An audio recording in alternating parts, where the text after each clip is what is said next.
Freelancer, PJ ou CLT? E aí, qual contratar? O que que vai mudar na empresa? Será que gera mais valor contratar um ou não? Será que CLT é só gasto ou tem alguma vantagem competitiva para a empresa também? Então hoje eu vou falar aqui do lado de quem contrata, as coisas que eu vejo de pontos positivos, de negativos e no final também eu vou explicar o que que eu acredito que deve ser em cada uma das jornadas da empresa e o motivo disso aí. Então, para começar, o que que eu considero cada um, né? Então, eu vou considerar aqui o freelancer aquela pessoa que ela presta um serviço pontual ali para sua empresa sem muito vínculo. Então, ele faz o serviço, seja, por exemplo, uma página de design, seja um criativo, seja uma edição de vídeo, ele fez um e aí quando tu precisar de novo, tu procura ele ali e aí tu vai ver se você vai trabalhar com ele na informalidade, vai mandar o dinheiro na PJ, na conta dele, ou se, por exemplo, ele vai emitir nota para você, mas eu não vou considerar ele PJ só porque ele emitiu uma nota para você, tá? Quando eu considero aqui PJ, eu estou falando de um contrato de prestação de serviço. Então, no caso, a pessoa ela tem um vínculo maior com você, mas ela não vai ser um CLT. Ela vai, por exemplo, prestar edição de vídeo. Então, ela vai fazer um contrato ali com 15 vídeos editados para você por mês. Às vezes você vai marcar algumas reuniões com ela no meio da semana, um report mensal, mas não é um CLT, ele não vai estar trabalhando de um horário fixo até o outro horário fixo e assim por diante. Então, quando eu falo de PJ, eu estou falando ali de um contrato PJ de fato de prestação de serviço, tá? Não estou falando de pejotização. E o CLT. Então, o CLT, de fato, de acordo com as leis trabalhistas, paga os impostos certa pessoa e aí cobrado como CLT. Então, a pessoa ter o horário fixo dela, ter as férias e assim por diante. Então, quando eu falo CLT, eu estou falando de fato CLT. Porque às vezes algumas pessoas se referem a CLT só porque o cara está trabalhando por uma outra empresa e é isso, né? Então, tem uns casos também que a pessoa ela é PJ, mas na verdade ela é CLT, né? Então, ela cumpre tudo que é do CLT, mas ela é PJ. Não vou citar desse caso. Quando for CLT, de fato, contrato CLT. Quais são os pontos positivos e negativos de cada um aqui, na minha visão, e o que eu consegui absorver nos eventos que eu fui com outras pessoas de empresas maiores que eu conversei? Então, o freelance, quando você está lá, né, com o freelancer, você tem muito menos vínculo com ele. Então, se você tem um trabalho ali que às vezes ele não vai impactar tão forte a tua empresa, é muito mais fácil você testar. Então, esse é um ponto muito positivo, porque quando você vai fazer um processo seletivo para um contrato PJ, ou quando você vai fazer um processo seletivo para CLT, você tem que tomar muito cuidado, porque você já está começando um vínculo ali com a pessoa. Agora o freelancer não, vai colocar um trabalho pontual. Se for ok, ele pode continuar, você pode passar os feedbacks. Agora, se não for, simplesmente você pode nunca mais contratar ele. Outra coisa muito boa dos freelancers é que você pode ter vários já, uma carteira de freelancers, e aí nessa carteira de freelancers, conforme vai aparecendo coisas, as demandas você coloca para eles fazerem. Então, isso ajuda muito a você não ter custos fixos. Então, seus custos vão ser praticamente ali a maioria variável, porque vai depender do projeto entrar para que tu possa passar para as pessoas, né? E então, quando tiver muita demanda, tu precisa fazer ali, vamos supor que tua empresa precisa de edição de vídeo.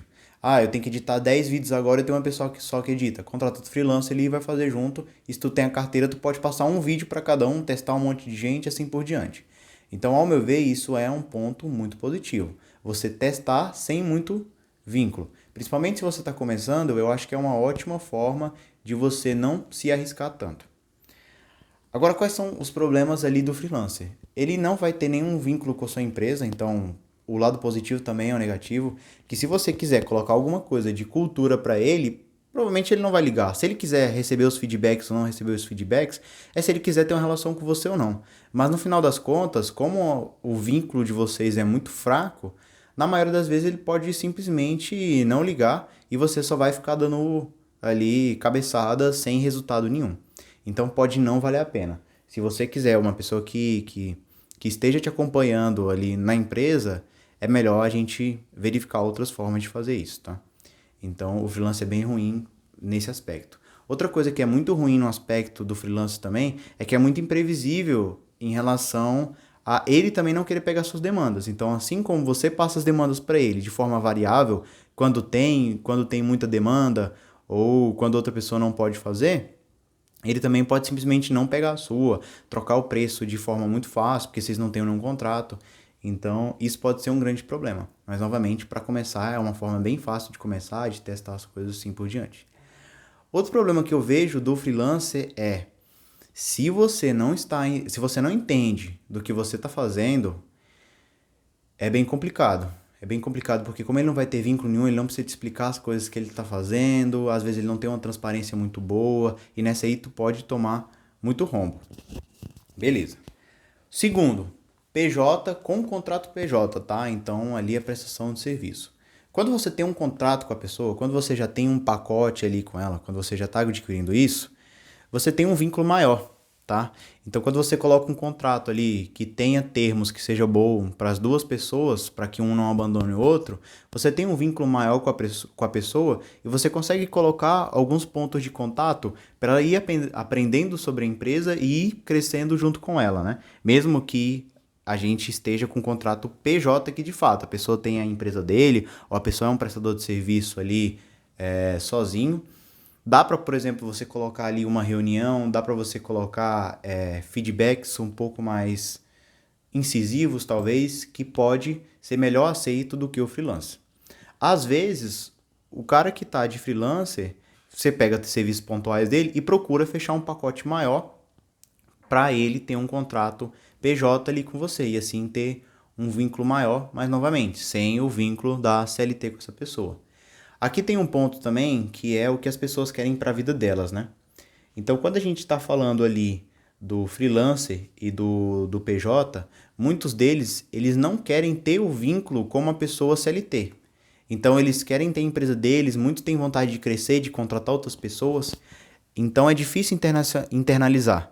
Então, se você tem um freelancer, você consegue fazer um contrato PJ com ele, para ele fazer prestação de serviço para sua empresa?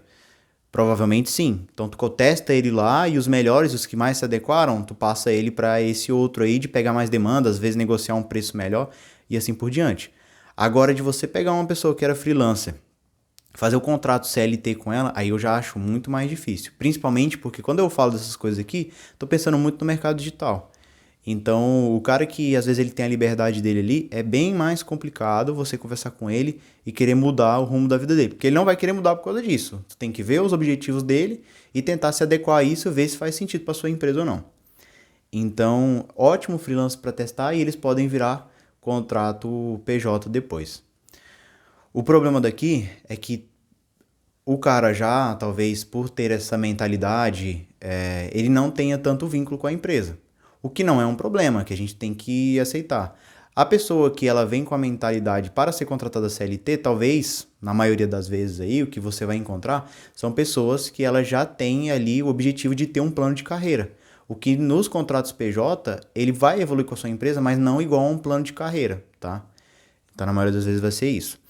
E tem um problema aí também, que pode ser a questão da desvalorização do core business da sua empresa.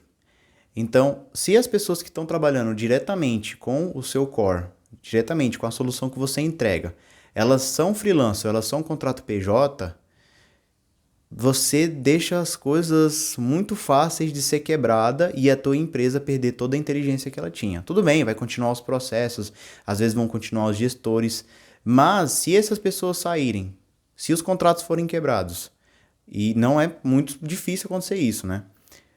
Simplesmente a tua empresa ela pode ir à ruína do dia para o outro, tá?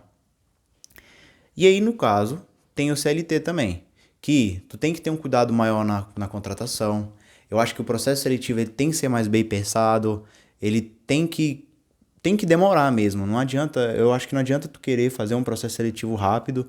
Às vezes tu já vai ter uma equipe de RH ou vai contratar RH terceirizado, mas na maioria das vezes, quem vai fazer o processo seletivo e a seleção das pessoas são os próprios donos da empresa.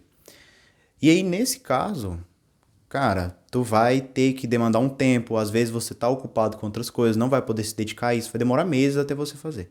Então é um processo mais delicado. E aí, como você às vezes não pôde testar a pessoa antes como freelancer, é ainda mais cuidadoso tem que ser no que você vai perguntar, às vezes o teste de aptidão que tu vai fazer e vai, né? Então, tem bastante conteúdo aí sobre RH na internet. O que a gente dá uma olhada aqui, né?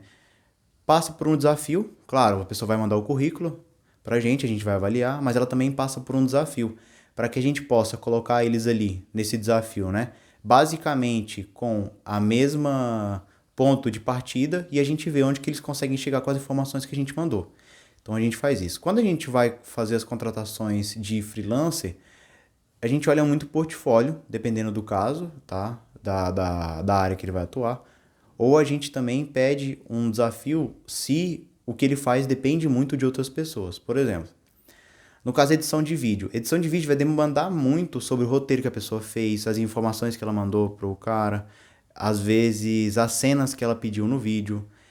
Desenvolvimento. Desenvolvimento também pode ser bem complicado, porque às vezes no desenvolvimento você considera também a capacidade que a pessoa tem. Desenvolvimento eu digo de software mesmo, ou desenvolvimento web. Você vai avaliar as capacidades que a pessoa tem de passar o que a equipe de design e estratégia fez para a versão final. Só que às vezes o que a equipe de design e estratégia fez está muito ruim. E aí prejudicou a capacidade dele passar.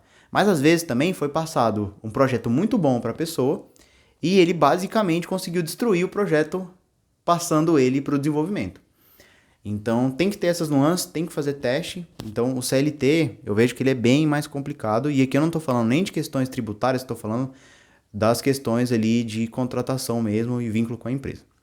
Eu acho que pontos muito positivos é a questão do plano de carreira. Se você consegue dar um crescimento para a pessoa na empresa, é provável que ela vai ficar mais tempo com você. E mais tempo com você é a pessoa não tendo que ser retreinada a todo momento, porque treinamento é custo, é complicado, é chato. Então, é uma pessoa que você consegue manter por mais tempo e fazer ela crescer junto com a empresa, né? De fato. E um ponto muito interessante aqui foi que eu tive um evento e tinha um cara lá que ele tinha vendido a empresa dele, se eu não me engano, a empresa dele faturava uns 40 milhões por ano. E eu tava contando que a gente contratava todos freelancer, nem fazia contratação PJ, porque a gente queria mais flexibilidade, queria deixar os custos variáveis baixos. E a gente tem a vontade de vender a empresa futuramente. E ele falou que isso era um problema que ia fazer a empresa não ia conseguir fazer ela vender nunca, tá? Se a gente tivesse contrato PJ ou se a gente trabalhasse com freelancer. Por quê? Porque o risco da nossa empresa ia aumentar demais.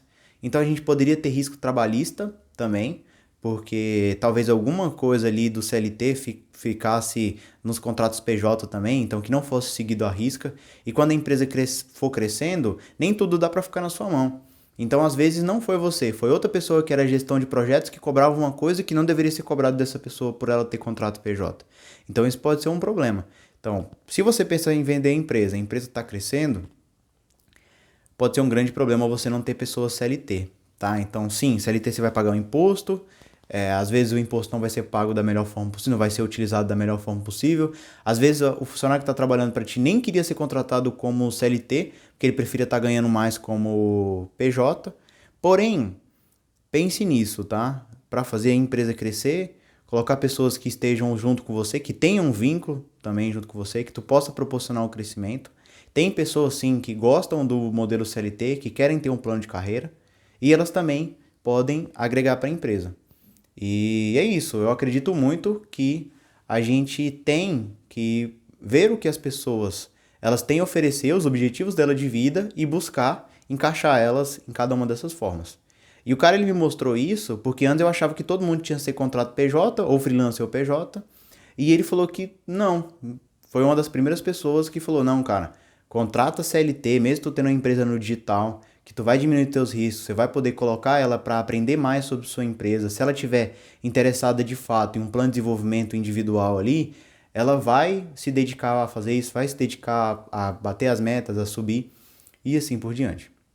Então, eu acho que no início da empresa é muito interessante você ter freelancers.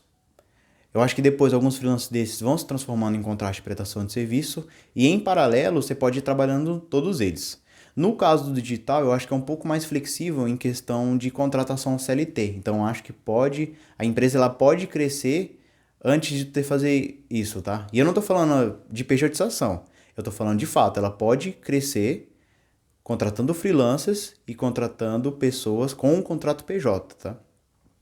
Dependendo do caso, claro. Mas a maioria, sim, ela pode fazer isso. E foi essa a decisão que a gente tomou.